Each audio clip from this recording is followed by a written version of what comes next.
Hello friends, कैसे हो आप सब लोग। आज एक बहुत ही महत्वपूर्ण वीडियो है ये। आज एक ऐसा सवाल का जवाब देने आई हूँ जो कि सदैव हमारे मन में रहता है। खासकर ट्विन फ्लेम जर्नी में इसके बारे में जानकारी होना बहुत ज़रूरी है। ट्विन फ्लेम जर्नी पर चल रहे लोगों के लिए यह बहुत ही कंफ्यूजन कर देता है, जब ये समझ ही नहीं आता कि इस सवालों का जवाब क्या है। जब पता नहीं होता है तो उसके लिए ये बहुत ज़रूरी है। हम सभी को यह सुना ही होगा कि राधा मैया और कृष्ण भगवान की प्रेम जो है अमर है और वो अद्वितीय है।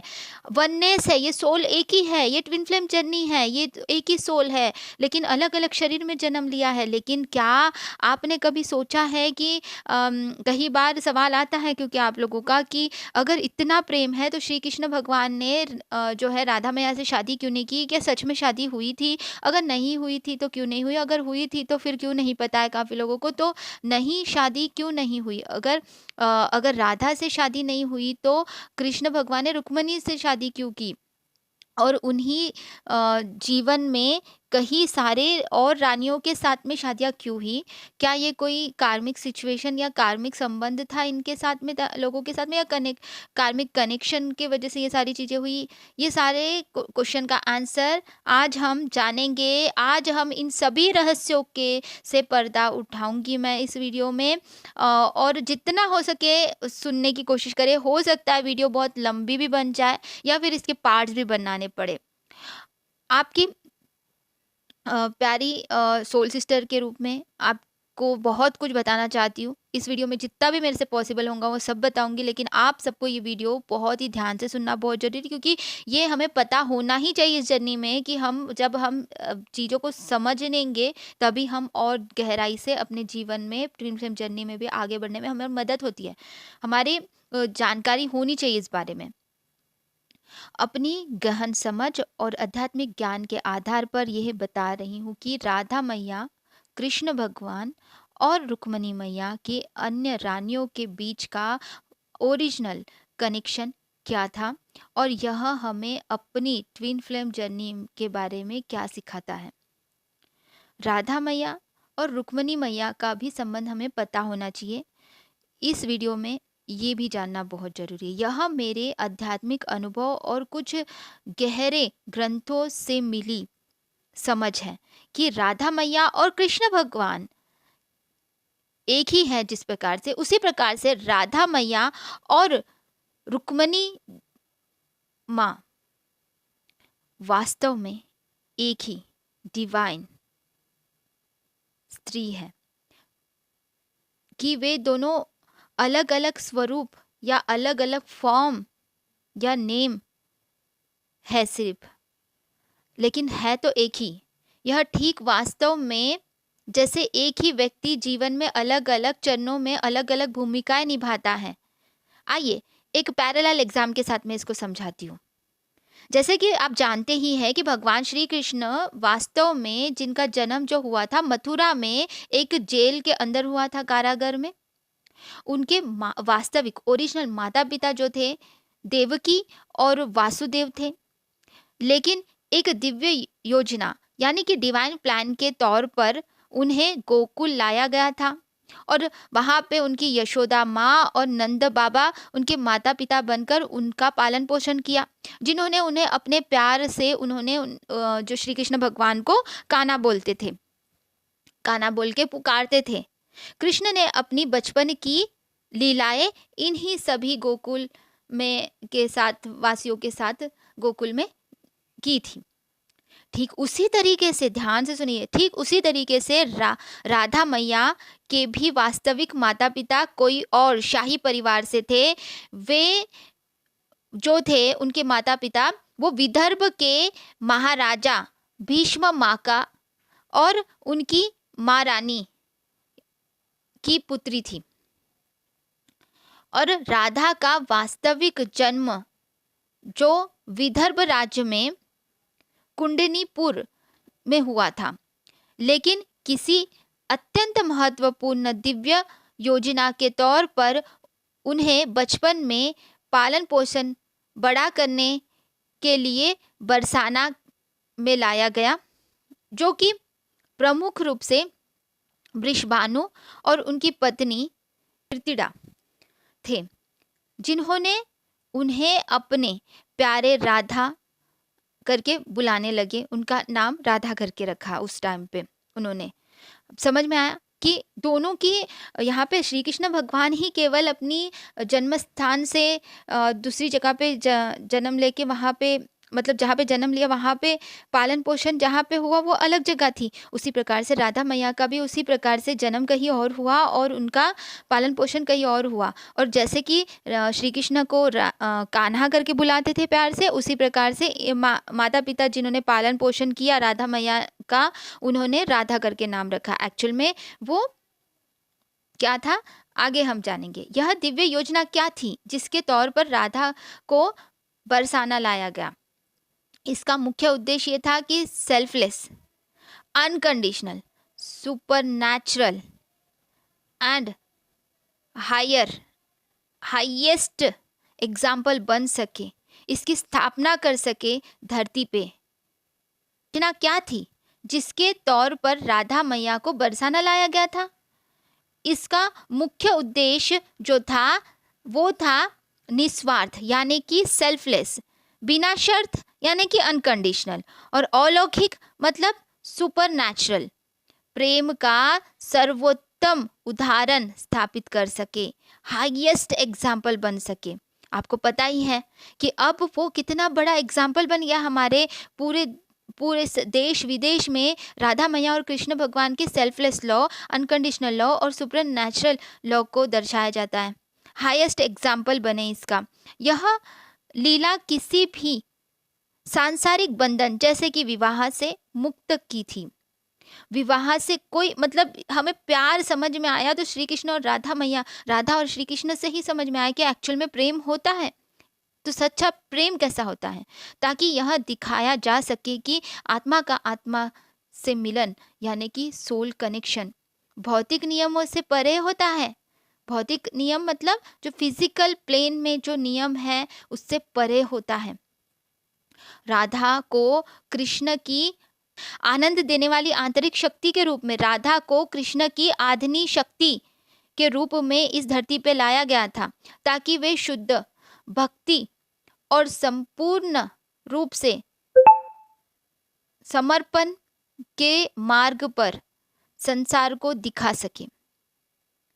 गोकुल और बरसाना का वातावरण ही इस शुद्ध आध्यात्मिक ऊर्जा के मैनिफेस्टेशन के लिए सबसे उपयुक्त था। मतलब कि वो वहाँ पे वो वातावरण इतना अच्छा था कि ये सारी चीज़ें संभव हो पाती थी, कि उन्होंने बचपन में जितनी भी लीलाएं दिखाई श्री कृष्ण भगवान ने और राधा मैया ने, वो सारी चीज़ें वहीं पे हो सकती थी। इसीलिए वो जगह इतनी खूबसूरत और उस वहाँ का वातावरण इतना अच्छा था कि वहाँ पे ये चीज़ें होने के लिए वहाँ लेके आए।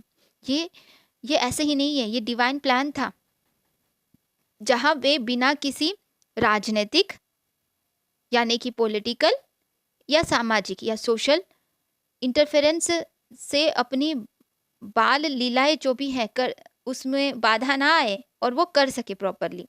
यह भक्ति मार्ग को दृढ़ मतलब भक्ति मार्ग को पूरी तरह से स्ट्रेंथन करता है और प्रेम आध्यात्मिक डायमेंशन में मतलब पूरी तरह से स्पिरिचुअल डायमेंशंस को समझने के लिए अत्यंत आवश्यक था। इसीलिए ये लीला करने के लिए माँ को यहाँ लेके आए। माँ को जहाँ पे जन्म हुआ वहाँ से अलग जगह पे लेके आया गया बरसाना में राधा मैया को।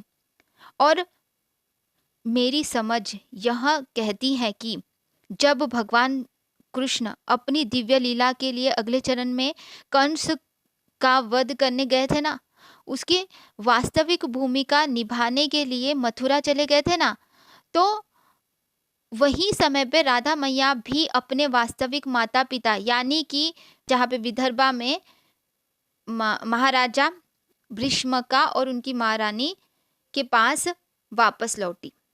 और यह भी वास्तविक माता पिता थे जिन्होंने अपनी पुत्री का नाम रुक्मणी रखा। तो इसका सीधा अर्थ यह है कि राधा कृष्ण के बचपन के निवास स्थल और आत्मिक प्रेम की प्रतीक थी।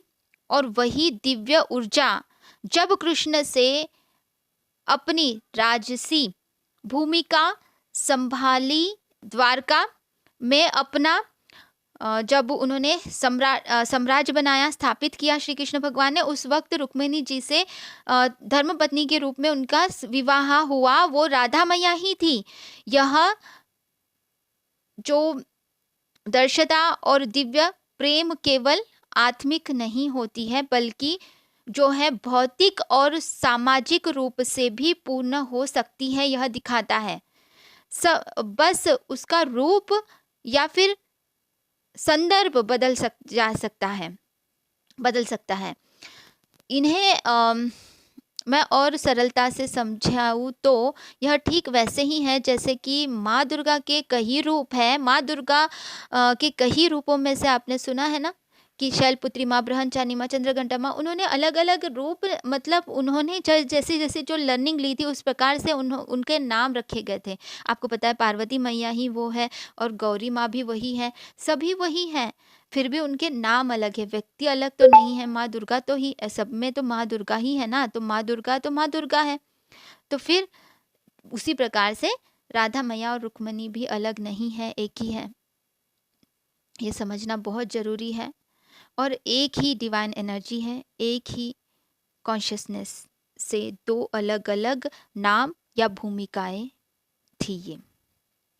यह कोई दो अलग व्यक्ति नहीं, बल्कि एक ही ऊर्जा के दो पड़ाव थे। काल्पनिक कथाओं को भी समझते हैं यहाँ पे कि यहाँ पर एक बहुत ही मिसकंसेप्शन है कि दूर करना जरूरी है जिसे लोगों ने अपनी मनगढ़ंत कहानियां से जन्म दे दिया है। मनगढ़ंत कहानियां बना ली अपने मन से। यह सोचना कि राधा मैया बहुत दुखी थी क्योंकि श्री कृष्ण भगवान ने विवाह नहीं किया और उन्होंने छोड़कर चले गए, तो यह पूरी तरह से एक मानवीय कल्पना है। एक्चुअली इसको क्या बोलेंगे, इमेजिनरी बिलीव है। जब राधा मैया की रुक्मिणी थी, राधा मैया ही जब रुक्मिणी थी, रुक्मिणी मैया भी राधा ही है और उनकी शादी श्री कृष्ण से प्रॉपरली विवाह हो चुकी थी, तो वो उनकी दुखी क्यों रहेंगी? यह कृष्ण द्वारा उन्हें छोड़ दिए जाने का कोई सवाल ही नहीं उठता है। राधा मैया और कृष्ण भगवान एक ही है। डिवाइन कॉन्शियसनेस के दो पहलू है, दो कॉन्सेप्ट है, दो एक्सपेक्ट है जो कि एक ही है, वे अलग हो ही नहीं सकते। जब राधा मैया और कृष्ण भगवान की बात की जाए तो वो एक ही डिवाइन कॉन्शियसनेस के दो एस्पेक्ट्स हैं, तो वो अलग हो ही नहीं सकते ना। और यही पर एक और भ्रम पैदा होता है कि राधा की शादी किसी और से हुई थी, या यह कथा भी उसी मानवीय सेपरेशन को, कल्पना को परिपूर्ण रूप से ऐसा दिखाने की कोशिश की गई है, जो कि अलौकिक रूप से पूरी तरह से सत्य नहीं है। इसको ऐसा समझा जा सकता है कि हाँ, जैसे राधा मैया की कई बार यहाँ पे कहानी आती है कि राधा मैया की शादी किसी अन्य या फिर अभिमन्यु से हुई थी। तो ये समझना बहुत ज़रूरी है कि विवाह की जो भावनाएं या फिर जो फीलिंग सेपरेशन की गहराई को दर्शाता है यहाँ पे, इसको गहराई से और समझने की कोशिश करते हैं कि यदि किसी कथा में इस प्रकार की जानकारी दी भी है तो वो टेम्पररी और कार्मिक अरेंजमेंट था, जो कि जिससे कि यह साबित होने की कोशिश कर रही है कि कुछ कार्मिक सिचुएशनों में फंस गई थी राधा मैया किसी कारणों से, लेकिन उनके आंतरिक, यह उनकी दिव्य लीला का एक हिस्सा ही था एक्चुअली, क्योंकि भौतिक संबंध केवल जो है बाहर से दिखाती है, आंतरिक प्रेम को कभी प्रभावित नहीं कर पाई, ये दिखाने की कोशिश कर रही है। यहाँ पे हमें डिवाइन फेमिनाइन को भी इस प्रकार से समझना चाहिए कि ऐसी स्थिति आ सकती है, तो भी उस स्थिति में भी प्रेम कभी ख़त्म नहीं होता, आत्मा का हमेशा कनेक्शन हमेशा रहता है। यह सिर्फ एक पड़ाव था जहाँ से उन्हें अपने वास्तविक स्वरूप और भूमिका की ओर बढ़ना था। कुछ और तो यह भी कहते हैं कि बरसाना में राधा और कृष्ण की शादी स्वयं ब्रह्मा जी ने कराई थी। यह बात भी अनेक लोकप्रिय आध्यात्मिक रूपों से अविश्वसनीय कथाओं में से एक है। यदि राधा और कृष्ण का विवाह गोकुल में या बरसाना में हो चुकी थी और ब्रह्मा जी के द्वारा, तो फिर ये सब फिर किसी और से राधा मैया की शादी करवाना और फिर रुक्मणी के रूप में आना, ये अलग ही अम, प्रकार से दृष्टिकोण लगाती है, क्योंकि इसमें वास्तविकता उतनी नहीं है जितनी की दिखाई जाती है। एक्चुअली राधा मैया ही रुक्मणी है जिनकी शादी बहुत ही संप्रदायी रूप से उनके साथ में शादी हुई थी श्री कृष्ण भगवान की, जो कि राधा मैया ही रुक्मणी मैया है।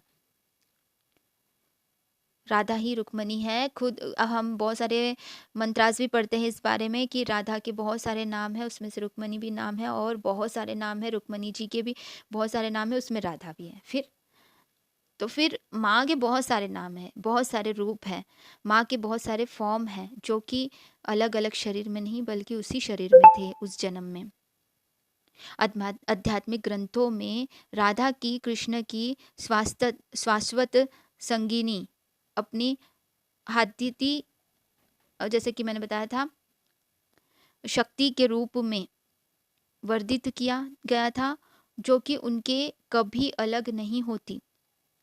उनके बीच मिलान जो आत्मिक था, जो हमेशा बनी रहती है। उनका संबंध सांसारिक नियमों से परे था, इसीलिए वे धर्मपत्नी के रूप में नहीं बल्कि आध्यात्मिक शक्ति के रूप में श्री कृष्ण के साथ, जब मतलब राधा के नाम से उस तरीके से जानते, जब तक के वो ये जो है भौतिक बदलाव होने तक के, रुक्मणी के रूप में वहां पहुंचने तक के, जब तक के वो गोकुल में थी तब तक के उनको उस तरीके से जानते हैं कि प्रेमिका के रूप में, है ना, कि आत्मा का मिलन। लेकिन उनका जब वो रुक्मणी के रूप में आई तो उनकी धर्मपत्नी भी बनी, जो कि ये दिखाता है कि ये फिजिकल फॉर्म में भी, भौतिक रूप में भी बदल सकती है स्थितियाँ। और हमें इस जर्नी में भी इस चीज़ को समझना बहुत ज़रूरी है कि हाँ, यह बिल्कुल सही है कि कृष्ण और रुक्मणी जी की जो शादी हुई थी वो प्रेम विवाह था, लव मैरिज थी। जब रुक्मणी ही स्वयं राधा की है, दिव्य रूप शक्ति है, वो ऊर्जा है, तो वह प्रेम हमेशा ही राधा से ही था। यह एक बात प्रूफ हो जाती है कि जो लव मैरिज हुआ था श्री कृष्ण भगवान का रुक्मणी से, वो राधा से ही हुआ था। ये नेक्स्ट फेज था, बस उनका सेपरेशन के बाद वाला नेक्स्ट फेज था, जो कि रुक्मणी के रूप में आई, क्योंकि उन्होंने भी अपने ऊपर इस वक्त तक के बहुत सारे इनवक के रूप में, जब श्री कृष्ण भगवान के साथ में भी उन्होंने अपने ऊपर बहुत काम किया था, जब साथ में थे, जब सेपरेशन का वक्त आया उस वक्त भी उन्होंने बहुत काम किया अपने ऊपर। और उन्होंने अपना, एक होता है ना कि जैसे डिवाइन फेमिनन जब अवेकनिंग होने के बाद में एक नए नाम से जानी जाती हैं, उसी प्रकार से राधा मैया भी रुक्मणी के नाम से जानी जाने लगी। और उनके जो वास्तविक माता पिता थे उन्होंने भी उनका नाम जो है रुक्मणी ही रखा था।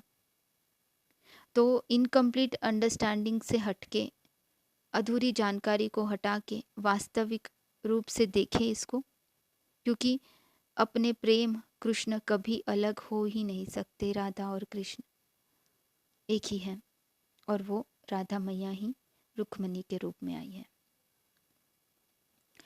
इस अवधारणा को, स्रोत को गहरे रूप से यहाँ पे समझना बहुत जरूरी है। कि दोस्तों, आप सोच रहे होंगे कि ये जानकारी कहाँ से आ रही है और क्यों यह कहीं लोकप्रिय कथाओं से अलग है।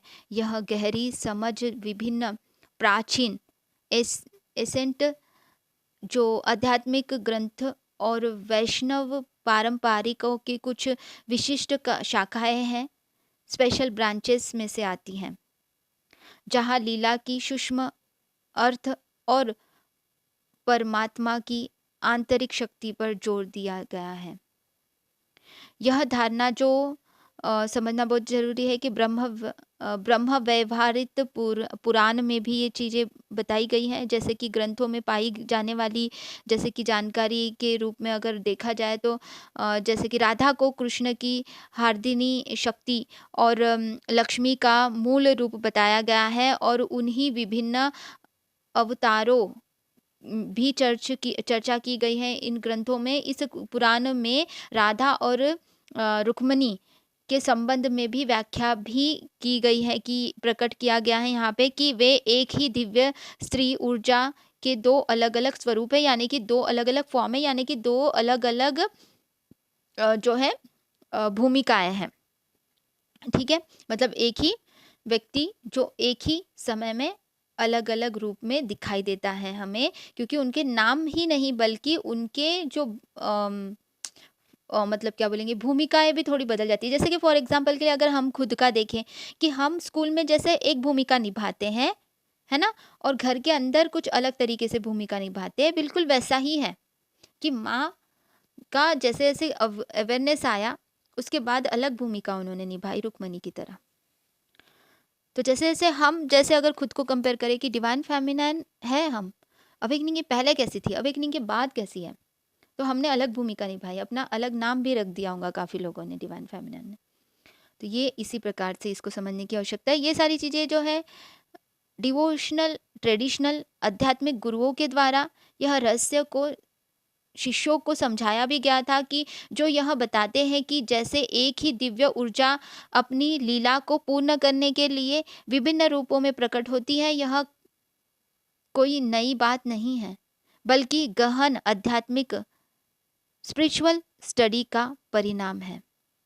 तो यहाँ पे वीडियो बहुत लंबा बन गया है, तो मैं चाहती हूँ कि नेक्स्ट वीडियो इस विषय पे बने कि श्री कृष्ण भगवान ने अन्य रानियाँ उससे शादी क्यों की, उसके पीछे मजबूरी थी या उसके पीछे और कोई कारण था, और वो क्यों हुआ था, इसके बारे में डीपली हम आने वाले वीडियो पे जानेंगे। थैंक यू कि आपने पूरा पूरा वीडियो देखा। अगर आपको पसंद आया तो लाइक कमेंट एंड शेयर करके ज़्यादा से ज़्यादा सोल सिस्टर्स को ज़रूर भेजना, क्योंकि ये बहुत ज़रूरी है और ये सत्य है। थैंक यू एवरीवन, ये ब्रह्म बाहर निकालना बहुत ज़रूरी था। Thank you everyone, love you all.